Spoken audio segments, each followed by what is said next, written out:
Ask the Mayor. Your chance to ask the Mayor of Weymouth, Bob Headland, questions about the town and or anything else that you have concerns about. Ask the Mayor is pre-recorded. And now, Ask the Mayor with Bob Headland. Hey, welcome back to another episode of Ask the Mayor. I'm Jim Melody, your citizen advocate and inquisitor. And I'm joined today, as always, by the mayor of the great town of Weymouth, Robert Headland. How are you today, Robert? Excellent. Before we flip the switch, what were the last three words out of your mouth before we just went live? Do you remember what you just said before we flipped the switch? We were talking about Paul McCartney. Is he a good guy? And then what did you say after that? He's supposed to be phenomenally cheap. And you said he's worth $1 billion. Oh, yeah, worth $1 billion. He's got to be worth more than that. Vince McMahon's worth $1 billion, right? And what did you say?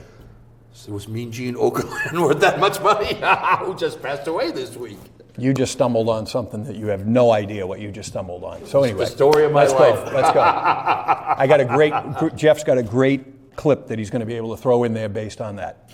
You know, Gene Okerlund was a sales guy at the TV station when they were doing those wrestling matches. I could have been me. Dude, he was phenomenal. Yeah, phenomenal. No okay, well, Bob, as always. I had the pleasure of being introduced by him at one time. Get at a public Stop gathering. the presses. So you're going to make us wait for this story? This is a good one. I want to bring in a gentleman who certainly is very well known, Massachusetts State Senator, my very dear, close, personal, longtime friend.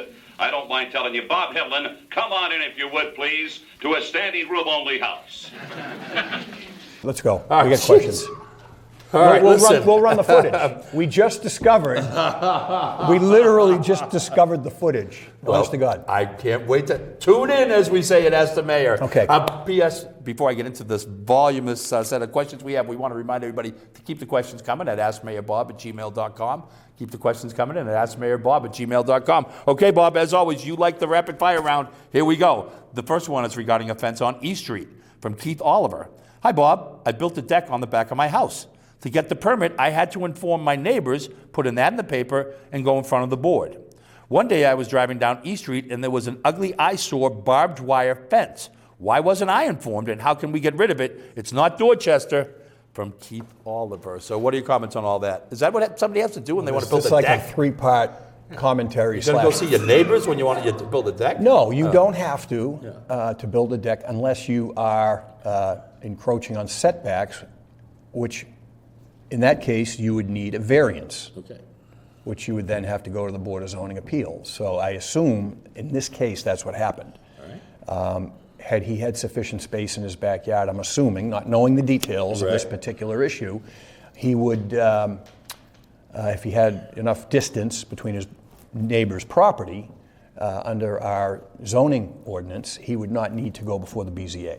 So it's there for a reason. Obviously, if you're his neighbor and he builds a deck up to your property line, you might have some questions about that. So there's a process. So that's that. I assume he's frustrated I'm guessing from the tone of the question, he's frustrated by having to do that and is making the comparison that he had to go through that. Why is there an ugly fence on East Street? It's barbed wire.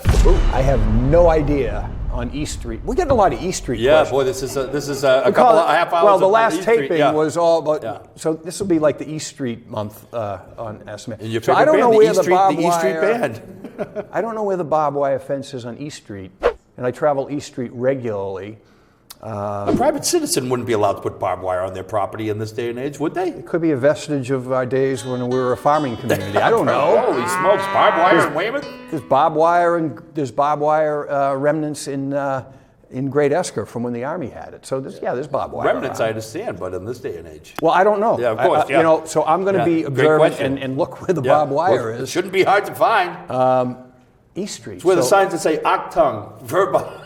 Yeah, I don't know where that would be. So keep your eyes open for that one. The third point, he closes with the comment, "We're not Dorchester." I gather that the inference is that he's from Dorchester. I'm gathering the inference is that what he sees on East Street with the barbed wire is unsightly, thus the Dorchester comparison, which I would not say Dorchester is necessarily unsightly. There might be some pockets, but I'm not sure where there's barbed wire in Dorchester either. But I guess to keep people out rather than keep people in, or whatever, I don't know. Considering half the residents have migrated from Dorchester, my family included, St. Margaret's Parish, I can understand where he may have the reference But from. we will check out the barbed wire issue on East Street. And whether or not it's legal in this day and age. Bob, before we go any further, can you comment on our new prop for the show today? You brought the baseball out, and I JFK was is curious. gone, and Yes. there's a baseball here. Yeah, This what's was the- a it nice was on little your thing that desk? happened to be on the desk. It's it was very nice, given to me by the Weymouth High School baseball team. This was the ball used in the very first pitch on the new Libby Field. Oh, dynamite. It says Libby Field, Weymouth, Mass., April 5th, 2018. Weymouth High School 3, Dedham 2. Dynamite. First pitch, pitcher M. O'Neill, catcher T.J. Keefe. I assume the batter was N. Mercury, and it was a called strike. I like it. All right. Did you actually throw the first pitch out on that field, if I'm not mistaken? Steve Riley and I were over there Stevie, you to did. throw the ceremonial first pitch. And Excellent.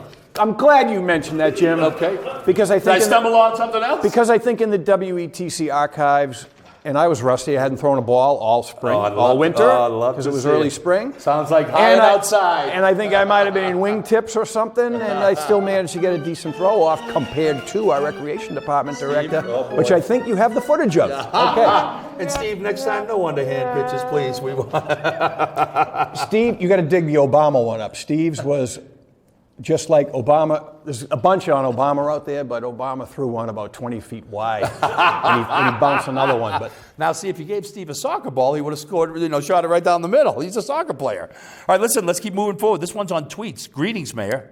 Your Twitter feed on the town website contains many positive pieces of information regarding the town.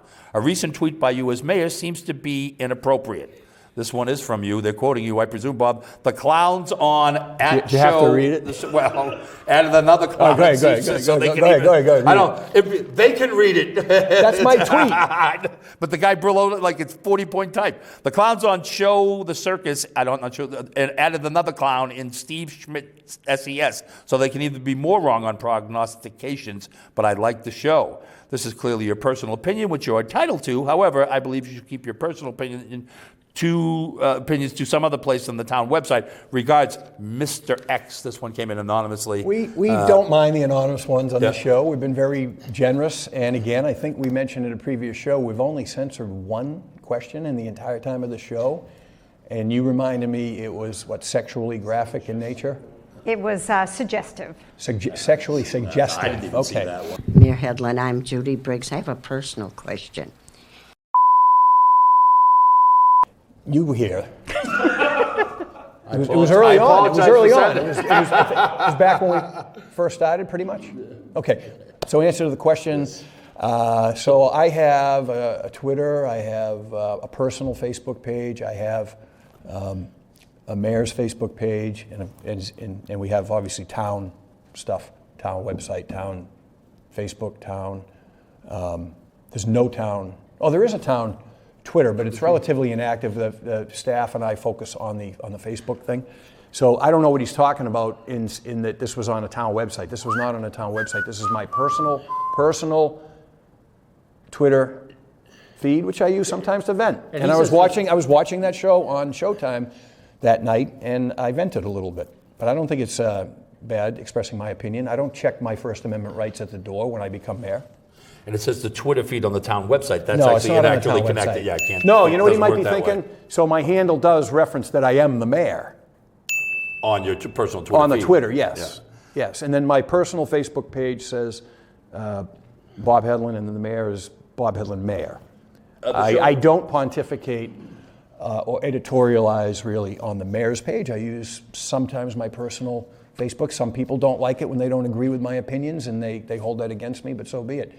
But they're the same kind of people expressing their viewpoint on social media, so, it is what it is. What is if you could quickly comment, what is the show, The Circus? Is it about politics? It's a pretty good show. I think it's a little bit slanted, but it's a good show overall. They have an alleged Republican political consultant on.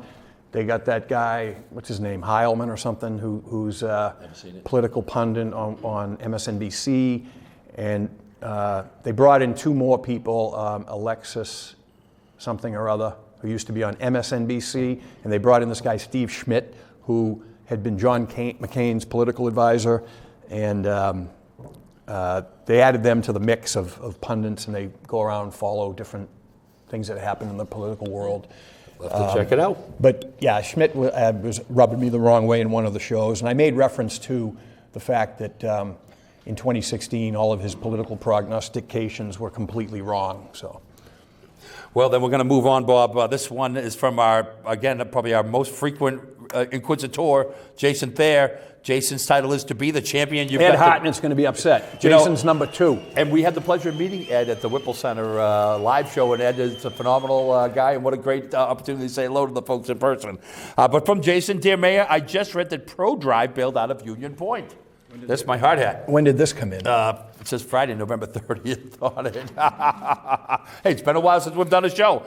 That would have provided many jobs to our community. How did this happen? Were they intimidated by Jim Melody? Yes, I've been out front with the sign saying, please come. I want the cars to go. Our Volkswagen go home. He asks a legitimate question, and he ends with obviously a snarky question at the end. But they were not intimidated by Jim Melody. They endured a lot dealing with ProDrive, with L-Star. Right. Despite that, they were hanging in there. We had regular discussions with them. They would have been a major asset to this town in terms of adding to our commercial tax base. They would have proven over time to be one of our biggest taxpayers. It was a huge project. It would have been an incredible potential for jobs for Weymouth residents there, good paying jobs, benefit to the robotics team, at the high school, et cetera, et cetera, et cetera. Great people, got to know them. The CEO of the company and the founder of the company was in this office 3 times throughout this process. But in the end... And he's based in Holland, right? The CEO of this company? Yeah. Yep. So 2 things happened. Combination of a number of things, but the timeline dragged on for them, partially due to costs that they didn't anticipate with the type of construction they wanted to do. Secondly, the chaos with the management at Union Point, although we were working through that with them. But in some sense, L-Star couldn't get its act together to get this building underway. And they got to the point where to meet contract demands, and one of the reasons they were building in the United States, or setting up a headquarters in the United States, they have some contracts that they need to execute, and one of them is, I think, with the Department of Defense.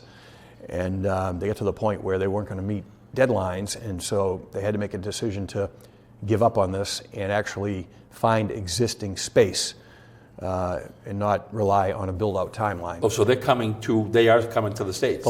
Yes, okay. And actually I had a conversation with someone a week or so ago. They're looking at some space, sadly, right now in Canton. But an existing building, a building that... Existing building, correct, that meets their needs. And they have, obviously, a desire to be in this general region because of the workforce that they feel they need to attract. They ideally would have liked to have been in Cambridge, but there's no space in Cambridge that can accommodate their needs for this kind of production. They're not making chips, they're making equipment.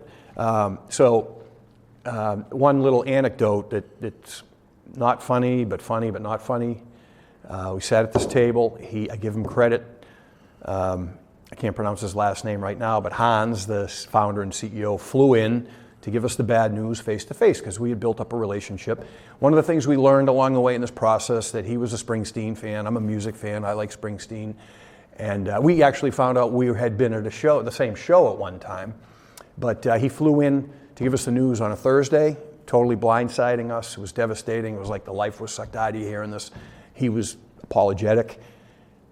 He was leaving Friday for New York, and he bought tickets to see Springsteen on Broadway for Saturday.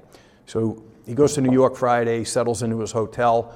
He's all excited. He's a Springsteen freak. In fact, he wrote his company mission statement that included some Springsteen lyrics. That's how big a fan he is, right?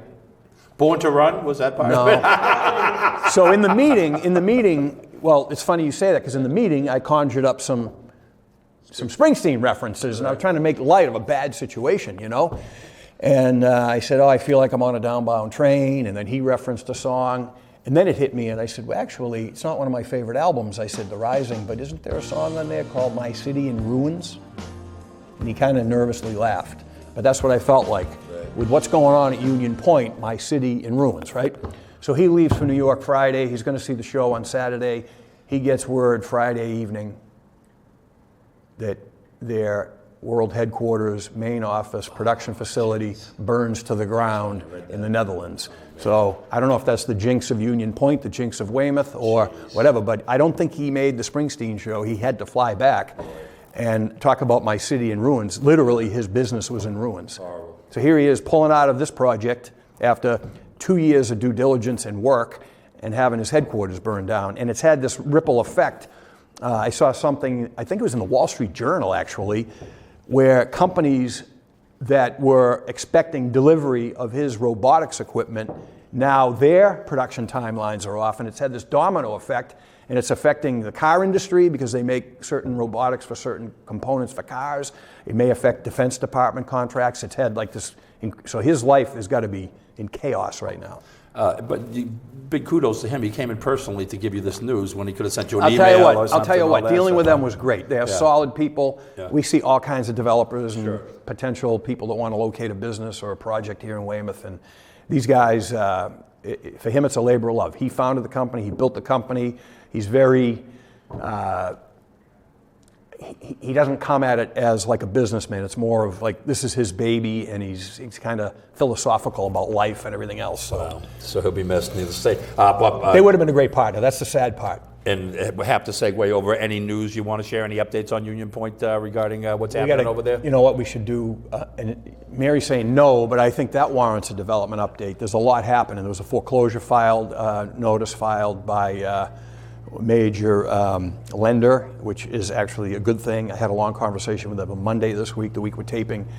So that is forcing the issue here between us shutting the water off, between the SRA serving termination notice on the master developer agreement, and now with the foreclosure proceedings.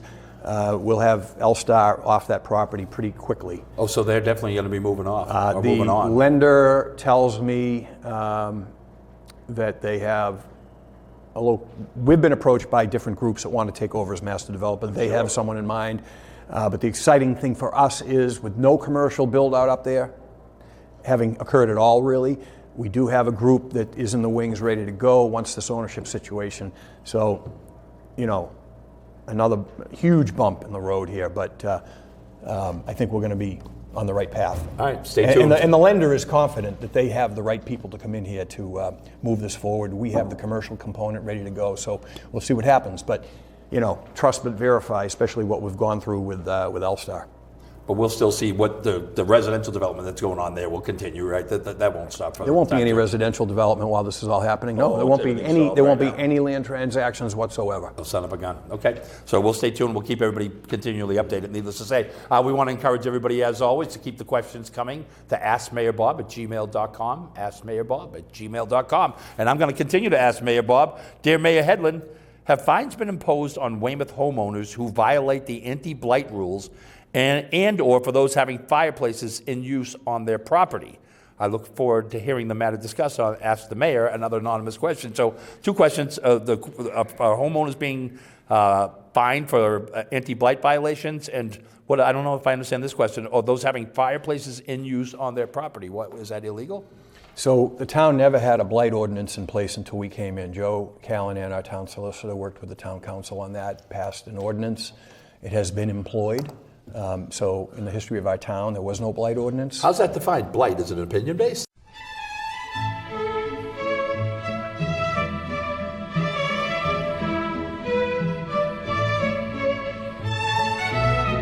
Or is there It's written into the ordinance, and there's definitions. Prior to that, You know when you see it. the only tool we really had was if something was really unsightly and a neighbor complained, the Board of Health would go out and they would.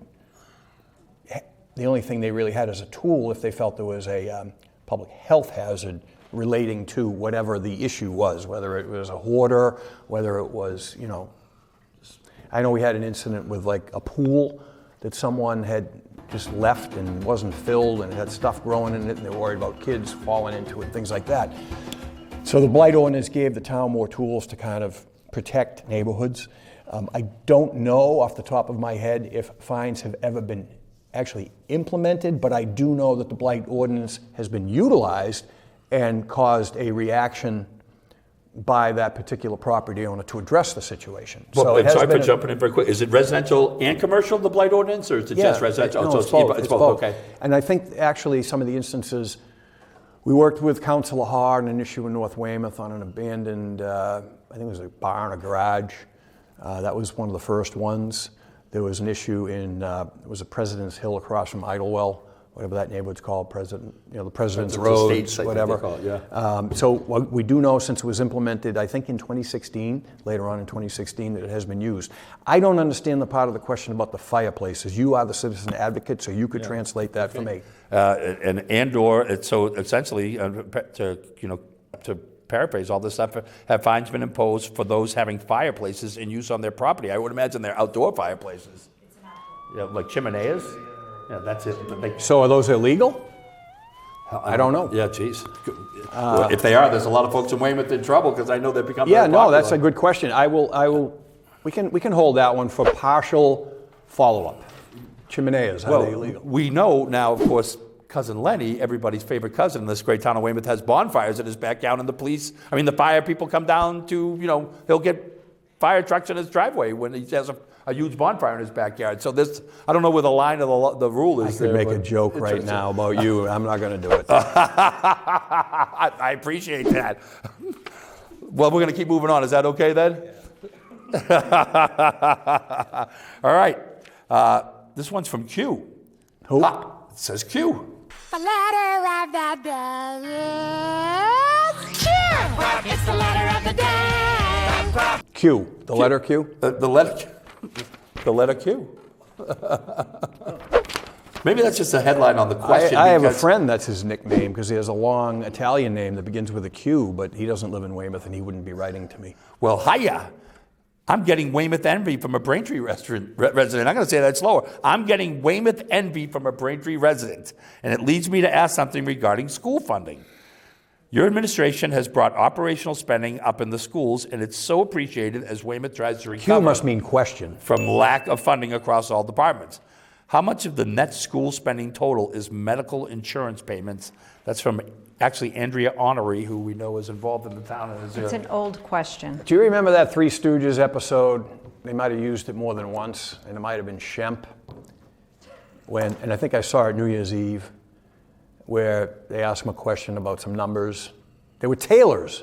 You remember the episode? I know, but I'm on the edge of my seat. And he goes to give someone the bill, and he starts going like this, and he pulls the tape out and he looks at it out of his mouth. Yeah. Hold on, Andrea. Let me. Oh yeah. I have no idea. I have absolutely. How much of the net school spending is on medical insurance payments? I have not a scintilla. Stay tuned. Of an idea. We're gonna follow up on that one. It'll take me a minute to get the answer, but I don't have that off the top of my head. Okay, well. And I'm going to call her out a little bit and say, well, you ran for school committee, so you write back and you tell me. And now here's Andrea Honoré.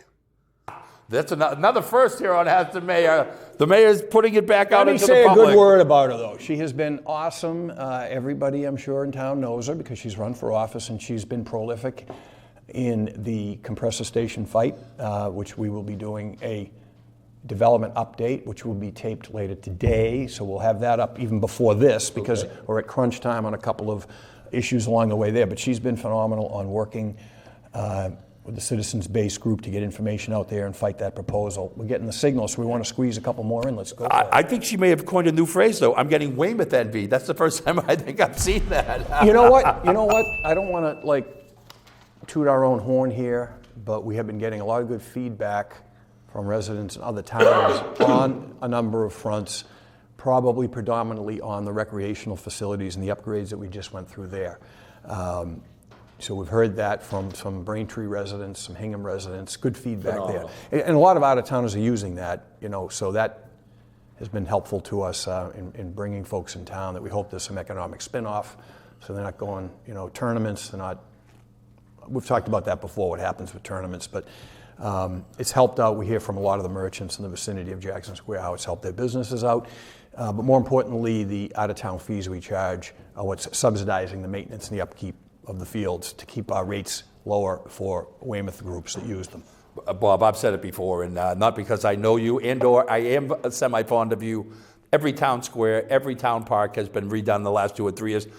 Town pride's at an all-time high. I don't think anybody would argue with that along the way. You are the citizen advocate. And I'm advocating. You are yeah, but you're not the mayor advocate. You're the citizen advocate, so let's go. I'm speaking for the citizens, I do believe. And this is arguably going to be the last question of the show. We want to encourage everybody to keep the questions coming in to askmayorbob@gmail.com. And Bob, this may be the final question of this episode, and it's titled Question for the Mayor.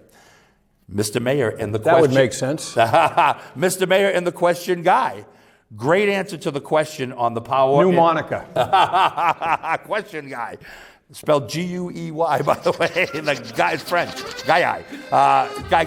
Great answer to the question on the power and influence of the Republican Party. People don't realize that Republicans and the governor, who is Republican, have tons of control over the compromise laws passed. My question is, what are you doing to stop climate change in the town of Weymouth? I know the town now has a plan from the state that you helped make, but how are you going to pay for the climate and clean energy improvements? Are we getting solar panels on the new buildings? Thank you, James. And this is from Ashmont JD. So what do you think about the global warming? Let me address the first part of that, sure. Because I remember watching the episode where I made that comment, and I was watching the episode on my television, Mary. But I'm told that most of the people who view shows on WETC do so online, and I find that hard to believe. I watch it on the TV. But I remember watching that answer I gave, and I cringed, and I said, I kind of got off topic a little bit on that. I probably said too much. But it's accurate, and I'm glad you thought that was a good point, because people see what goes on in Washington these days, and everything's so divisive, and you see, the Democrats had control of the House. They shut the Republicans out. Republicans took control of the House. They shut the Democrats out. Some of the investigations that are going lean one way. Now the Democrats, going to be looking at Trump, whereas the Republicans were looking at Hillary. And a lot hinges on the party that's in power, whereas I can speak for the Senate, not so much the House. I never served in the House in Massachusetts, but the Senate was collegial. And you could talk to your friends across the aisle for the most part. It's changing a little bit. It's become a little more divided and a little more partisan, because I think people are being infected with what they're seeing in the national level.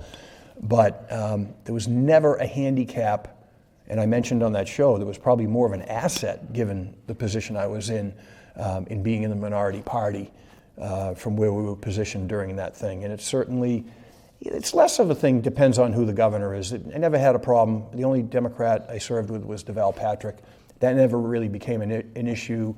I had certain relationships with different department heads or cabinet secretaries even under him, so that never really was an impediment either. So there's a big difference between what happens at the national level and the state level, and I'm glad that viewer, Ashmont something? Recognize that. Ashmont JD. Now to his question about, can you repeat it, Jim? About sure.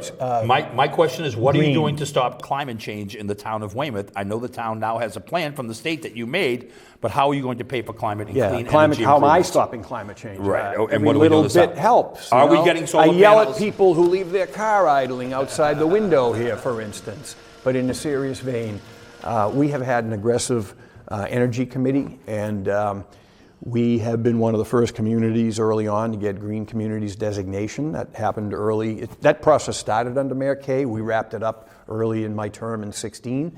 We've taken an aggressive approach. That enabled us to go after certain grant money, which we've been successful in securing, that has allowed us to advance green energy projects. You're going to see, when you look out your window this spring, the streetlights coming down and LED fixtures going up. So huge amount of energy savings there.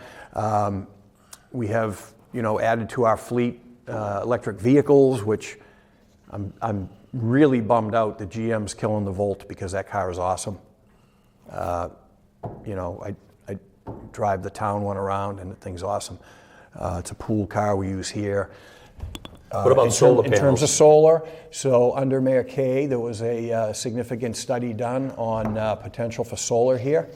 I think some wind was, well, actually, there was a debate about wind because people thought that the base would serve as a good area for a wind farm, which it proved that the developers claim it didn't based on studies they did. But an analysis was done. Our school roofs can't support it based on structural requirements and structural integrity that exists on all of our schools. So all of that was looked at.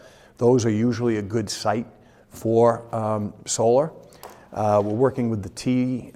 In one case, we're supportive. In the other case, we have some concerns where we will see solar panels go up on T parking lot first in South Weymouth.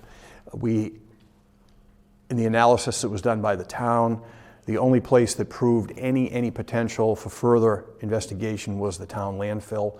I argued that might not make sense during the debate. I remember discussing it with Mayor Kay during our campaign, and I think we made the right decision pursuing Osprey Overlook Park at the former landfill rather than having a solar farm there, because the return on that solar farm was negligible. There wasn't enough scale there to make it work. And I think what we have there now is better than a solar farm. So the new school that's being proposed with Chapman will have the ability to be a green school. It'll meet all energy efficiency standards and gives us additional points in our reimbursement from the state. And I think there's a solar element to that too. So wherever possible, we're pursuing that. I've got a very energized, no pun intended, green energy committee that we put together. It represents people from all across the political spectrum that are engaged in that. We have some people with some good expertise. Councilor Brian McDonald is the council representative on that, and they have been I push them for ideas, suggestions, and initiatives.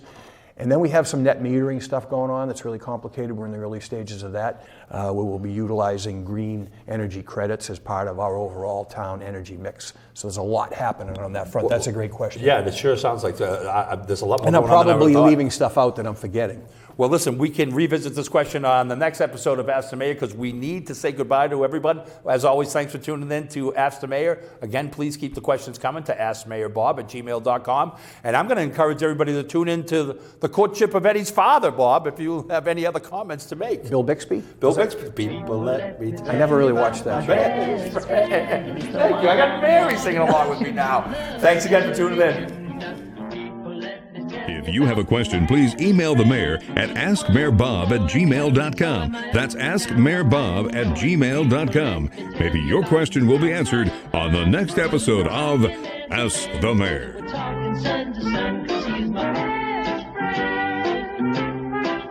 Yeah, he's my best